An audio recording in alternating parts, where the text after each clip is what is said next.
Good evening everyone. कैसे हैं आप सभी? उम्मीद करता हूँ सभी बहुत अच्छे होंगे।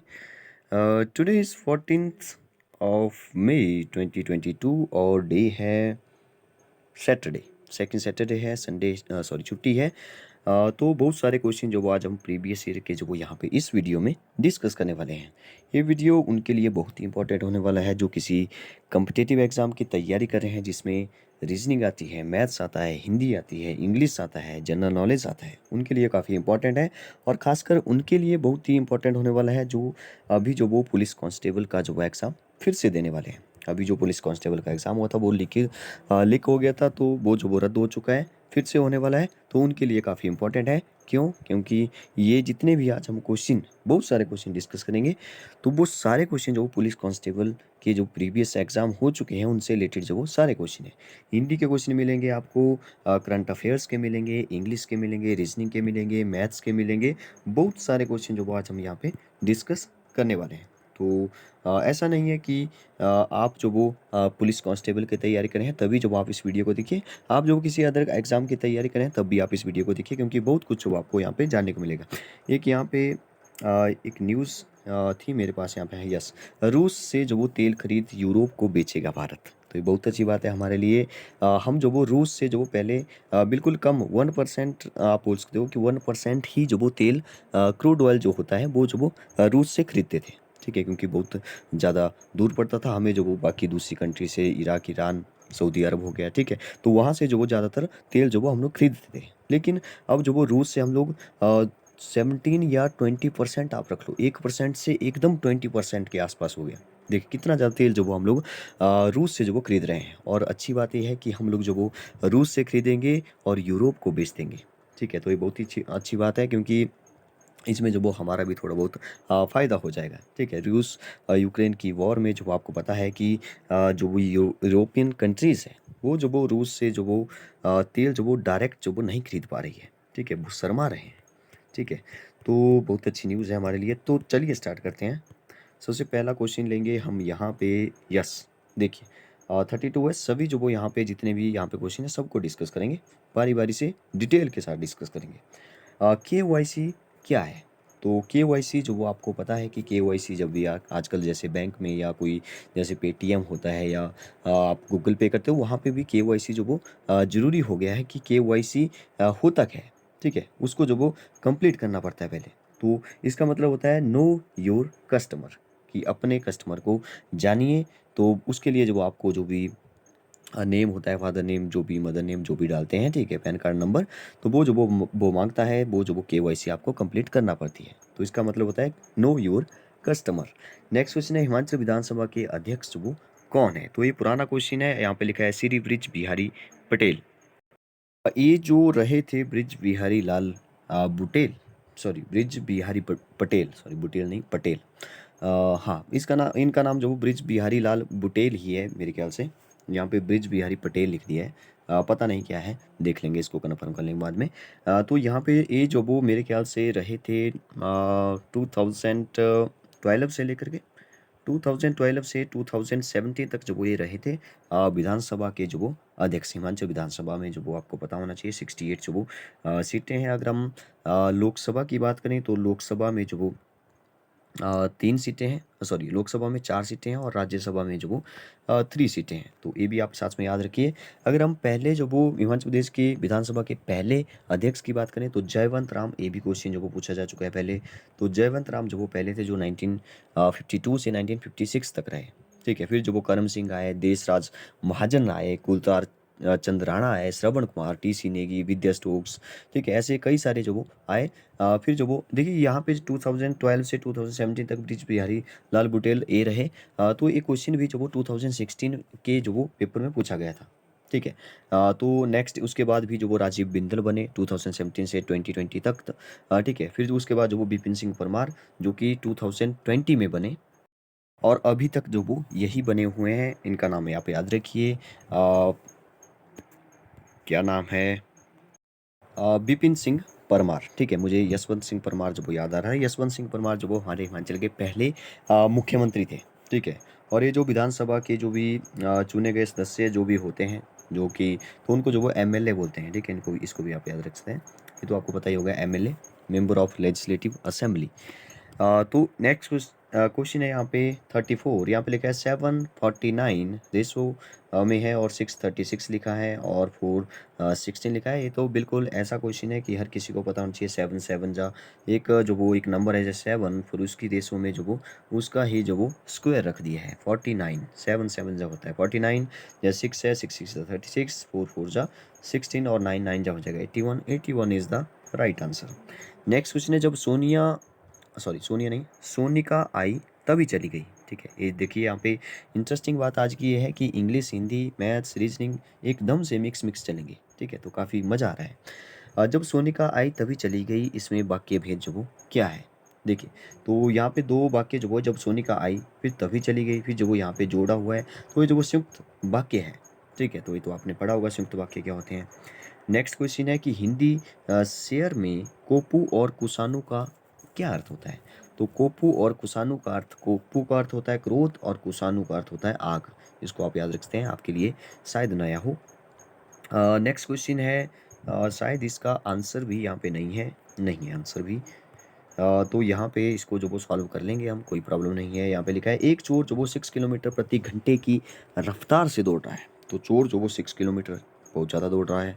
आगे इसने बोला कि एक पुलिस कांस्टेबल भी है, ठीक है, वो भी दौड़ रहा है, तो वो तो ज़्यादा दौड़ेगा ही, ठीक है। 8 किलोमीटर प्रति घंटे की रफ्तार से वो दौड़ रहा है, पीछा कर रहा है, ठीक है। यदि आरंभ में चोर और कांस्टेबल के बीच में दूरी जो वो 500 मीटर है, ठीक है, तो सिपाही उसको कितनी दूरी पर पकड़ लेगा? काफ़ी इंटरेस्टिंग क्वेश्चन है। देखिए, तो क्वेश्चन को फिर से ज़रा समझते हैं कि क्या क्वेश्चन है। देखिए, पहले तो चोर दौड़ेगा आगे और पुलिस होगा यहाँ जैसे।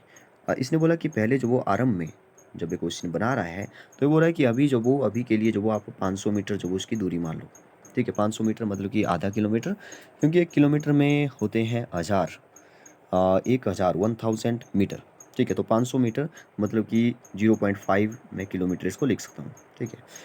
अभी इसने बोला कि चोर जो वो यहाँ जैसे हैं, सॉरी चोर नहीं, यहाँ पे पुलिस होगा क्योंकि पुलिस पीछा कर रहा है, और यहाँ पे जो वो च मीन्स चोर होगा, ठीक है।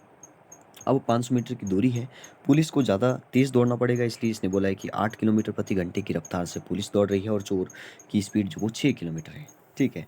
तो यहाँ पे जो वो हमें पहले तो इनकी जो भी डिस्टेंस है वो निकालना पड़ेगी, ठीक है। फिर डिस्टेंस के बीच में अंतर निकालना पड़ेगा, डिफरेंस निकालना पड़ेगा, ठीक है। तो 8 किलोमीटर पर आवर मतलब कि यहाँ पे देखिए इसकी जो भी स्पीड है वो है 8 किलोमीटर पर आवर, ठीक है। अगर मैं इसकी इसकी जो वो डिस्टेंस निकालूँ, क्योंकि हमें पता है डिस्टेंस का फार्मूला होता है, दूरी का फार्मूला होता है गति मल्टीप्लाई बाई समय, speed multiply by time, speed multiply by time. और स्पीड है हमारे पास, स्पीड इसकी है 8, पुलिस की बता रहा हूँ, ठीक है, 8। और टाइम जो वो यहाँ पे 1 आवर का है, 1 आवर में 1 आवर का निकाल रहे हैं हम अभी, तो 8 मल्टीप्लाई बाई 1 तो 8, ठीक है। तो 8 किलोमीटर हो गया है, ठीक है। तो पुलिस की डिस्टेंस 8 किलोमीटर निकाल ली हमने। और वैसे ही जो वो अगर मैं चोर की निकालूँ तो 6 निकल जाएगा, यहाँ पे दिख रहा है, क्योंकि 6 मल्टीप्लाई बाई 1 हो जाएगा वो भी। तो 8 और 6 के बीच में डिफरेंस कितने का है? 2 किलोमीटर का डिफरेंस है। कितने किलोमीटर मीटर का डिफरेंस है? 2 किलोमीटर का डिफरेंस है। तो इसका मतलब ये हुआ कि जो भी पुलिस है वो जो वो 1 घंटे में 2 किलोमीटर की दूरी तय करेगा, ठीक है। समझिए इस क्वेश्चन को, समझिए इसको। पुलिस जो वो 1 घंटे में, मैं इसको जो वो रेज कर देता, आपको जो वो क्वेश्चन समझ आ चुका होगा। इसको थोड़ा सा मैं, यस, पुलिस जो है वो 2 घंटे में, ठीक है, 2 किलोमीटर जो वो 1 घंटे में जो वो कंप्लीट करेगा, इसका मतलब ये हुआ, ठीक है। तो अगर मैं इसको जो वो 1 किलोमीटर निकालूँ, ठीक है, क्योंकि दूरी जो वो 500 है, ठीक है, क्योंकि पुलिस ही तो पकड़ेगा उसको, तो पुलिस का हमने निकाल लिया, 1 घंटे में वो 2 किलोमीटर चलेगा, ठीक है, फास्ट चलेगा वो। अब देखिए यहाँ पे लिखा है, हमें तो पूछा है, अब 1 किलोमीटर का निकाल देते हैं, यहाँ पे 2 किलोमीटर का निकाला है, तो 1 किलोमीटर जो वो कितना हो जाएगा? आधे घंटे में हो जाएगा। आधे घंटे का मतलब है 500 मीटर में हो जाएगा, ठीक है। 500 मीटर नहीं, सॉरी, 1 घंटा में होता है 60 मिनट, तो 30 मिनट हो जाएगा, ठीक है। तो 30 मिनट में मैंने ये कर लिया, 1 घंटा का आधा कर लिया, क्योंकि यहाँ पे देखिए फिर से समझिए क्वेश्चन को। 2 किलोमीटर पुलिस की बात कर रहा हूँ, 2 किलोमीटर जो वो तय करेगा 1 घंटे में, 1 आवर मैंने यहाँ पे लिखा, ठीक है। अगर मैं यहाँ पे 1 किलोमीटर लिखूँ तो इसका मतलब है हाफ आवर हो जाएगा, ठीक है, ऐसे समझिए आप इसको। अगर 500 जो वो उसको मतलब कि वो 500 तो चलेगा आगे, ठीक है? तो 500 मीटर की दूरी वो जो वो कितने में करेगा? 500 मीटर, अब 1 किलोमीटर का भी आधा हो गया, ठीक है? 500 मीटर हो गया अब, तो इस हाफ का भी आधा करना पड़ेगा। तो हाफ का आधा करने के लिए हाफ मल्टीप्लाई बाय हाफ कर देंगे, ठीक है? 1/4 हो जाएगा। 1/4 आवर का मतलब है कि आप जो वो 1/4 ऑफ मिनट में निकालेंगे तो 60 कर दोगे कि 1 आवर में 60 मिनट होते हैं। तो 15 मिनट जो वो 15 मिनट में जो वो पकड़ लेगा। या अगर आप ऐसे बोल सकते हैं कि 1/4 घंटे में पकड़ लेगा, वो भी सही बात होगी। तो ये भी काफ़ी अच्छा क्वेश्चन था वैसे, काफ़ी इंटरेस्टिंग था। यहाँ पे जो वो और भी क्वेश्चन देखिए, जैसे विजय कुमार किस खेल से संबंध रखता है? तो शूटिंग से, ठीक है? पुराना क्वेश्चन है। पाटलिपुत्र का पुराना नाम क्या था? इसको आप याद रखिए, पटना जो वो पाटलिपुत्र का पुराना नाम था। यहाँ पे लिखा है उपग्रह छोड़ने वाला स्टेशन जो वो कहाँ पे है? तो ये है श्री हरिकोटा। इसका तो आपने नाम सुना ही होगा। अच्छा, यहाँ पे जो वो एक यहाँ पे लिखा हुआ है, क्योंकि यहाँ पे जो वो पहले से ही जो वो ये नोट्स बने हुए थे तो मैंने वहाँ से ले लिए। विधानसभा अध्यक्ष वो डॉक्टर, अब जो वो डॉक्टर राजीव बिंदल है, ठीक है? ये तो पुरानी बात कर रहा है। राजीव बिंदल के बाद जो वो विपिन सिंह परमार जो वो बन चुके हैं 2020 में, ठीक है? राजीव बिंदल जो वो बने थे 2017 में। उससे पहले वही थे ब्रिज बिहारी लाल बुटेल। तो इसको अभी आप याद रखिए, वेरी इंपॉर्टेंट है। और यहाँ पे पिछले वाला क्वेश्चन था कि उपग्रह छोड़ने वाला स्टेशन जो वो कहाँ पे है? तो ये श्री हरिकोटा में है। तो ये जो श्री हरिकोटा है जिसकी हम बात कर रहे हैं, जो वो यहाँ से जो वो उपग्रह हम लोग छोड़ते हैं, सैटेलाइट जो वो हम लोग छोड़ते हैं, तो अगर पूछा जाए किस स्टेट में है, तो ये जो वो आंध्र प्रदेश में है। याद रखिए, वेरी इंपॉर्टेंट, आंध्र प्रदेश में जो वो ये है, ठीक है? तो ये जो वो भारत का एकमात्र उपग्रह प्रक्षेपण केंद्र भी है, जिसको कि सतीश धवन भी बोलते हैं। इसको भी आप याद रखिए, सतीश धवन अंतरिक्ष केंद्र, जिसको कि इंग्लिश में जो वो शॉर्टकट में SHAR भी बोल देते हैं कई बार, तो इसको भी आप याद रखिए, ठीक है? श्री हरिकोटा जो वो पुलिकट झील को बंगाल की खाड़ी से अलग करता है, इसको भी आप याद रख सकते हैं। नेक्स्ट क्वेश्चन है हमारा, दो जो वो हमने स्लाइड सॉल्व कर दी है। नेक्स्ट क्वेश्चन पर चलते हैं। 28 क्वेश्चन नंबर दे रहा है यहाँ पे, ओलंपिक्स में किस भारतीय ने पहला गोल्ड मेडल जीता था? तो ओलंपिक जो वो, इसके बारे में हमने पिछले पार्ट में बात कर ली है। ओलंपिक में सब किस भारतीय ने पहला, तो इसको आप याद रखिए, क्योंकि पहला है तो अभिनव बिंद्रा, ठीक है? जो शूटिंग से रिलेटेड है, ठीक है? अभिनव बिंद्रा को आप याद रखिए। इनके बारे में अगर आपको और याद रखना है तो कब जो वो जीता था, तो ओलंपिक में जो वो गोल्ड मेडल पहला जीता था, भारत का पहला था ये, ठीक है? तो ये हुए थे 2007 में हुए थे शायद, 2007 में हुए थे, तो बीजिंग ओलंपिक थे, ठीक है? उसमें जो वो इन्होंने जो वो गोल्ड मेडल जीता था, इसको आप याद रखिए। अगर हम इनकी बात करें माता पिता की, तो अपजीत बिंद्रा और बाबली बिंद्रा जो इनकी माता का नाम है, और पिता का नाम अपजीत बिंद्रा है, ठीक है? तो अगर हम बात करें कि ये जो वो किस राज्य से जो वो बिलोंग करते हैं, तो उत्तराखंड आप याद रखिए। उत्तराखंड के देहरादून में जो वो एक पंजाबी परिवार में जो इनका जन्म हुआ था। नेक्स्ट बात करते हैं यहाँ पे, स्वराज मेरा जन्म सिद्ध अधिकार है किसने कहा था? तो ये भी काफ़ी अच्छा क्वेश्चन है। तो बिल्कुल ऐसा क्वेश्चन है कि सबको पता होता है पहले से ही, जब जब छोटे होते थे तो बुक्स में भी हमने पढ़ा है। स्वराज मेरा जन्म सिद्ध अधिकार है किसने कहा था? लोकमान्य तिलक ने जो वो ये कहा था। सार्क है नेक्स्ट, सार्क SAARC, सार्क का मुख्यालय जो वो कहाँ पे है? तो काठमांडू में है। तो ये क्वेश्चन भी बहुत ही इंपॉर्टेंट है हमारे लिए कि सार्क का मुख्यालय कहाँ पे है।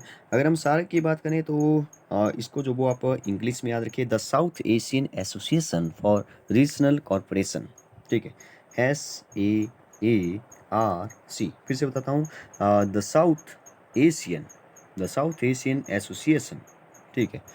फॉर रीजनल कॉरपोरेशन, ठीक है? तो इसकी जो स्थापना हुई थी वो हुई थी 1985 में, ठीक है? इसको आप याद रखिए, 8 दिसंबर 1985 में जो वो इसकी स्थापना हुई थी ढाका में, ठीक है? तो इसमें जो वो मतलब कि जो भी सार्क चार्टर एक्ट था उसमें जो वो हस्ताक्षर किए गए थे, ठीक है? तो अगर हम इसको हिंदी में बात करें तो दक्षिण एशिया, साउथ एशियन मतलब कि दक्षिण एशियाई क्षेत्र हो गया, ठीक है? तो इसके जो आपको जो भी संस्थापक देश है वो भी याद रखने हैं। एक तो बांग्लादेश हो गया, ठीक है? एक भूटान हो गया, ठीक है? मतलब कि हमारे आसपास वाले जो भी हैं, ठीक है? क्योंकि हम भी साउथ एशिया में ही पढ़ते हैं, ठीक है? भूटान हो गया, भारत तो हो ही गया, मालदीव हो गया, नेपाल हो गया, पाकिस्तान और श्रीलंका भी हो गए, ठीक है? तो ये जो वो इसके हमारे जो भी सार्क के जो वो 7 संस्थापक देश भी हैं, इनको भी आप याद रखेंगे।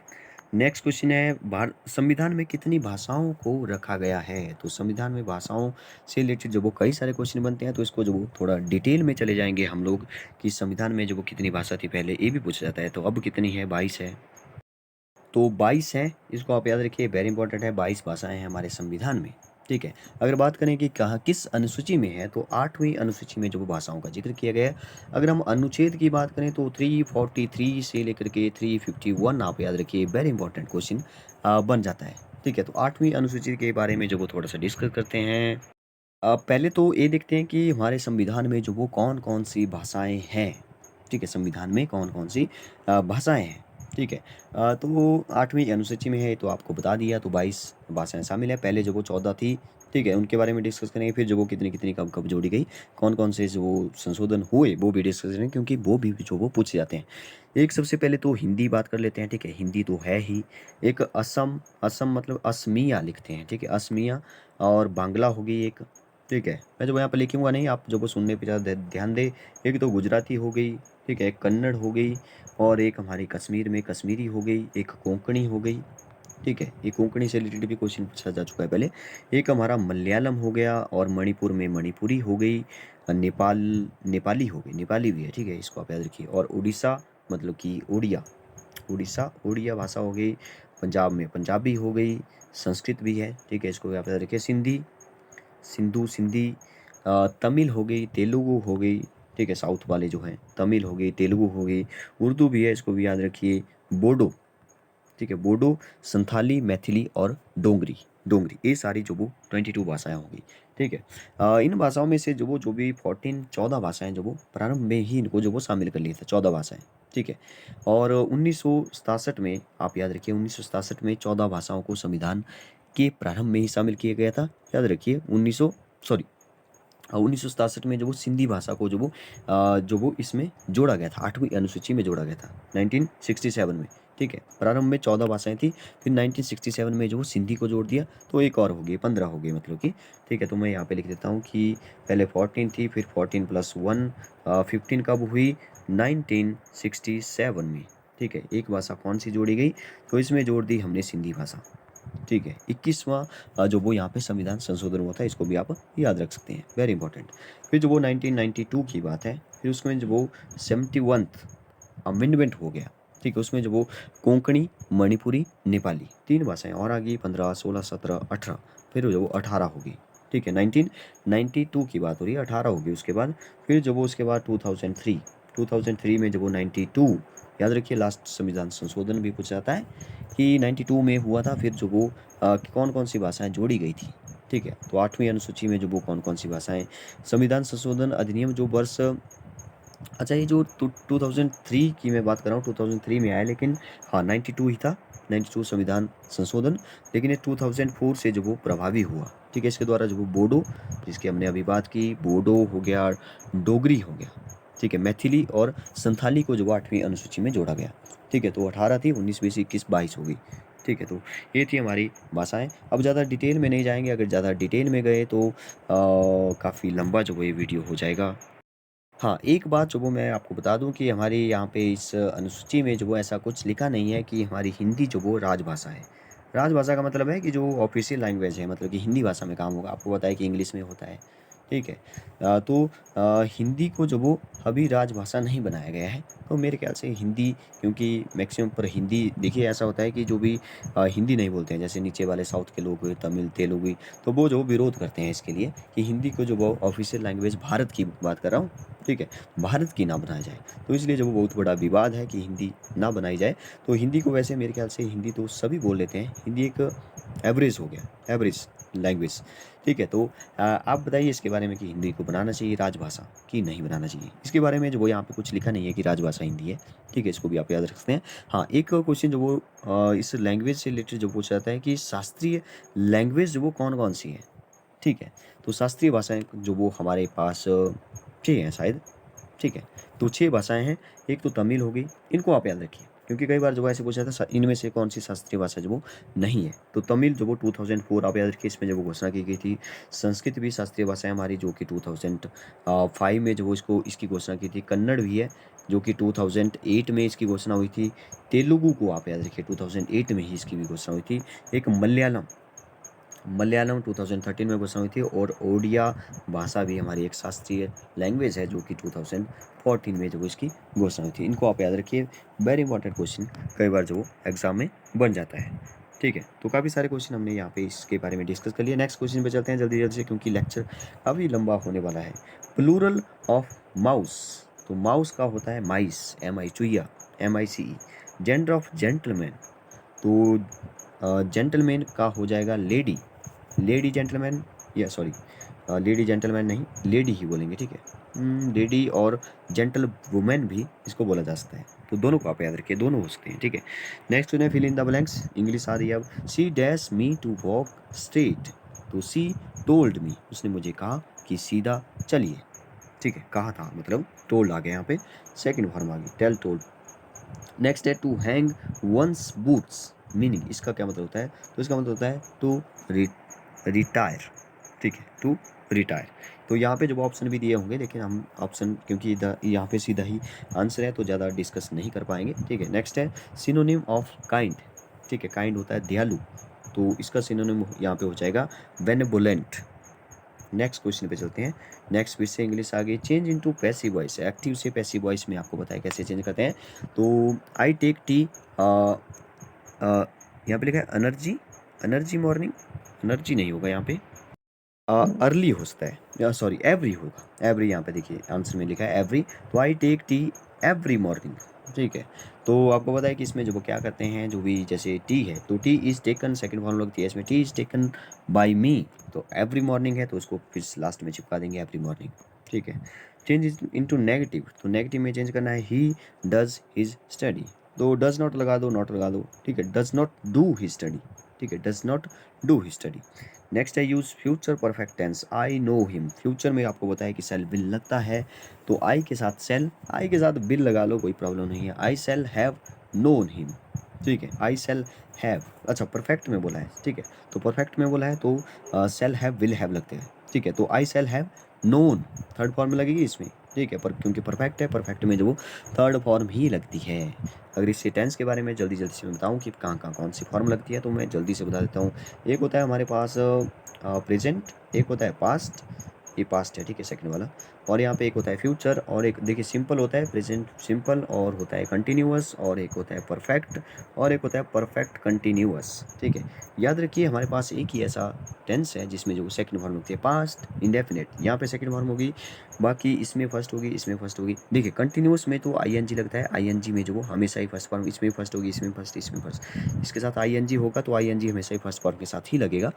लेकिन परफेक्ट में जब चले जाएंगे तो थर्ड फॉर्म, वर्ब की third form, third form, third form, ठीक है। और परफेक्ट कंटिन्यूस आ रहा है, इन तीनों में जो वो वर्ब की फर्स्ट फॉर्म ही होगी, क्योंकि कंटिन्यूस जब आ गया तो आईएनजी होगा, आईएनजी फर्स्ट फॉर्म के साथ ही होगा, तो परफेक्ट कंटिन्यूस में सभी के साथ थर्ड फॉर्म लगी, ठीक है। देखिए कितना ईजी था सबको याद रखना। तो परफेक्ट मतलब कि यहाँ पे नो है तो नोन हो जाएगा, ठीक है। और वर्ब कौन सी लगेगी, सेल हैव विल हैव, इनको आप याद रख सकते हैं, सेल हैव लगेगा, विल है, वैसे आई के साथ जो विल भी लग जाता है आजकल। क्वेश्चन नंबर 8 देखिए, fill in the blank, how dare you open my cupboard. अच्छा यहाँ पे ओपन आपने फिल करना था, ढूंढना था यहाँ पे ऑप्शन में, तो I how dare you open my cupboard, ठीक है, तुम्हारी हिम्मत कैसे हुई। आगे लिखा है combine the two sentences by using in spite of, तो in spite of having failed he did not lose heart, ठीक है। तो यहाँ पे जो वो नेक्स्ट हिंदी आ रही है, हिंदी जो वो तुमने सॉरी तुम्हें किसने डांटा, तो जो प्रश्नवाचक है सीधा जैसे बात है, तुम्हें किसने डांटा, प्रश्न पूछ रहा है। मेरी कमीज में 2.5 मीटर कपड़ा लगता है, तो इसमें विशेषण जो वो क्या है, 2.5 मीटर कपड़ा है विशेषण।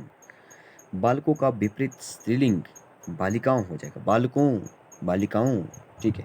नेक्स्ट देखा कृष्ण ने कंस को मारा, तो इसमें कृष्ण ने मारा कर्ता हो गया, कंस को मारा तो कंस को कर्म हो गया, ठीक है। नेक्स्ट बात करते हैं, देश की सरहदों पर सेना सिरों पर कफन बांधे रहते हैं, मरने को तैयार रहते हैं, ठीक है, ओके।